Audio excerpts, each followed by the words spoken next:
Hi friends, welcome to Learn Java in Bengali series। আজকের topic হলো Java ল্যাঙ্গুয়েজকে আমরা platform independent programming language বলে থাকি জেভিএম এর কারণে। আবার জেভিএম কিন্তু platform dependent. Java platform independent language হওয়া সত্ত্বেও জেভিএম কেন প্ল্যাটফর্ম ডিপেন্ডেন্ট সেটা নিয়ে আজকে আমরা ডিসকাস করব। যখন আমরা কোনো জাভা প্রোগ্রাম বা ডট জাভা ফাইল বলতে পারি, সেই জাভা প্রোগ্রামকে যখন আমরা কম্পাইল করি তার কারেসপন্ডিং একটা ডট ক্লাস ফাইল ক্রিয়েট হয়। ধরো আমার কাছে উইন্ডোজ অপারেটিং সিস্টেম রয়েছে এবং সেই সিস্টেমে আমি ওই জাভা প্রোগ্রামকে কম্পাইল করছি এবং তার কারেসপন্ডিং একটা ডট ক্লাস ফাইল ক্রিয়েট হয়েছে, যেই ডট ক্লাস ফাইলটাকে আমরা বলতে পারি নিউট্রাল বাইট কোড। সো এই বাইট কোড কিন্তু ডাইরেক্টলি এক্সিকিউট হয় না, এটা কিন্তু ইন্টারমিডিয়েট কোড। এই বাইট কোড কোনো রকম অপারেটিং সিস্টেম রিপ্রেজেন্টেশন ফলো করে না।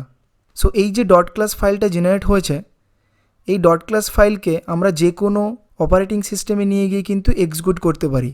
সো আমি এখানে উইন্ডোজ অপারেটিং সিস্টেমে জাভা প্রোগ্রামকে কম্পাইল করেছিলাম। সো এর কারেসপন্ডিং যে ডট ক্লাস ফাইলটা জেনারেট হয়েছে, এই ডট ক্লাস ফাইলকে আমি যদি লিনাক্স অপারেটিং সিস্টেমে নিয়ে গিয়ে এক্সিকিউট করি তাহলে কিন্তু এক্সিকিউট হবে। আবার যদি ইউনিক্স অপারেটিং সিস্টেম বা অন্য কোনো অপারেটিং সিস্টেমে নিয়ে গিয়ে যদি এই ডট ক্লাস ফাইলকে এক্সিকিউট করি তো সেখানেও কিন্তু আমরা কারেসপন্ডিং আউটপুটটা দেখতে পাবো। সো ধরো আমার কাছে লিনাক্স অপারেটিং সিস্টেম রয়েছে এবং সেই লিনাক্স অপারেটিং সিস্টেমে জেভিএম রয়েছে, মানে জাভা ভার্চুয়াল মেশিন, যাকে আমরা বলতে পারি জাভা এক্সিকিউশন ইঞ্জিন। এই জেভিএম কিন্তু আমাদের প্রোগ্রামকে এক্সিকিউট করে, মানে এই ডট ক্লাস ফাইলটাকে এক্সিকিউট করে। সো এখানে যদি জেভিএম এই ডট ক্লাস ফাইলটাকে এক্সিকিউট করে তার কারেসপন্ডিং আউটপুট আমরা দেখতে পাবো। এটা কিন্তু Linux operating system. So similarly Windows operating সিস্টেমের ক্ষেত্রেও একটা জেভিএম রয়েছে, জাভা ভার্চুয়াল মেশিন, এবং এই জেভিএম যদি এই ডট ক্লাস ফাইলটাকে এক্সিকিউট করে তার কারেসপন্ডিং আউটপুট আমরা দেখতে পাবো। In similar way Unix operating সিস্টেমের ক্ষেত্রেও একটা জেভিএম রয়েছে। সো এই যে ডট ক্লাস ফাইল, যে নিউট্রাল বাইট কোডের যে ফাইলটা, এই নিউট্রাল বাইট কোডকে কিন্তু আমরা ডাইরেক্টলি অন্য কোনো অপারেটিং সিস্টেমে এক্সিকিউট করতে পারি না। মানে যদি আমি এই ডট ক্লাস ফাইলকে লিনাক্স অপারেটিং সিস্টেমে এক্সিকিউট করতে চাই তাহলে এই লিনাক্স অপারেটিং সিস্টেম রিপ্রেজেন্টেশন ফরম্যাটে কনভার্ট করতে হবে। সো এই ডট ক্লাস ফাইলকে যদি আমি উইন্ডোজ অপারেটিং সিস্টেমে এক্সিকিউট করতে চাই তাহলে প্রথমে এই ডট ক্লাস ফাইল, এই যে নিউট্রাল বাইট কোড, এই নিউট্রাল বাইট কোডকে উইন্ডোজ অপারেটিং সিস্টেম রিপ্রেজেন্টেশন ফরম্যাটে কনভার্ট করতে হবে। সিমিলারলি ইউনিক্স অপারেটিং সিস্টেমের ক্ষেত্রেও এই ডট ক্লাস ফাইলকে প্রথমে আমাদের ইউনিক্স অপারেটিং সিস্টেম রিপ্রেজেন্টেশন ফরম্যাটে কনভার্ট করতে হবে।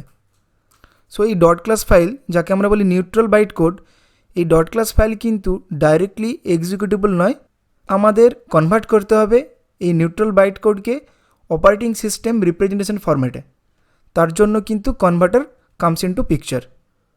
So we can't execute dot class directly in any of the operating system. If I want to execute bytecode in Linux operating system, then the bytecode has to be in Linux OS representation format. আবার যদি ওই বাইটকোডকে আমরা যদি Unix operating সিস্টেমে execute করতে চাই তাহলে আমাদের প্রথমে ইউনিক্স ওএস রিপ্রেজেন্টেশন ফরম্যাটে কনভার্ট করতে হবে। সো এই জন্য কনভার্টার প্রয়োজন হয়ে থাকে। এই জেভিএমের মধ্যে কনভার্টার একটা কম্পোনেন্ট, যে কিনা এই নিউট্রাল বাইট কোডকে অপারেটিং সিস্টেম রিপ্রেজেন্টেশন বাইট কোডে কনভার্ট করে। So converter will convert neutral byte code into local OS representation format. So তাহলে আমরা যখন জাভা ফাইলকে কম্পাইল করি সেই জাভা ফাইলের রেসপেক্টে একটা ডট ক্লাস ফাইল জেনারেট হয়ে থাকে, যাকে আমরা বলি নিউট্রাল বাইট কোড। এই নিউট্রাল বাইট কোডকে অপারেটিং সিস্টেম রিপ্রেজেন্টেশন ফরম্যাটে কনভার্ট করার জন্য প্রত্যেকটা অপারেটিং সিস্টেমের রেসপেক্টে একটা জেভিএম থাকে।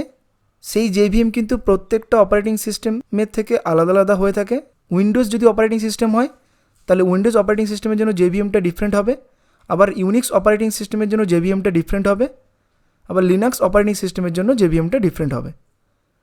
সো এই জন্য আমরা বলে থাকি জেভিএম, জাভা ভার্চুয়াল মেশিন, এটা প্ল্যাটফর্ম ডিপেন্ডেন্ট। কিন্তু জাভা প্রোগ্রামকে যখন আমরা কম্পাইল করি এবং তার কারেসপন্ডিং যে ডট ক্লাস ফাইল, যেটা কিন্তু নিউট্রাল বাইট কোড, সেই নিউট্রাল বাইট কোড কিন্তু প্ল্যাটফর্ম ইন্ডিপেন্ডেন্ট, কারণ সেটা কোনো অপারেটিং সিস্টেম রিপ্রেজেন্টেশন ফলো করে না। সো বন্ধুরা, তোমাদের যদি ভিডিওটা ভালো লেগে থাকে then please subscribe my channel and press the like button. Thanks for watching. Bye by.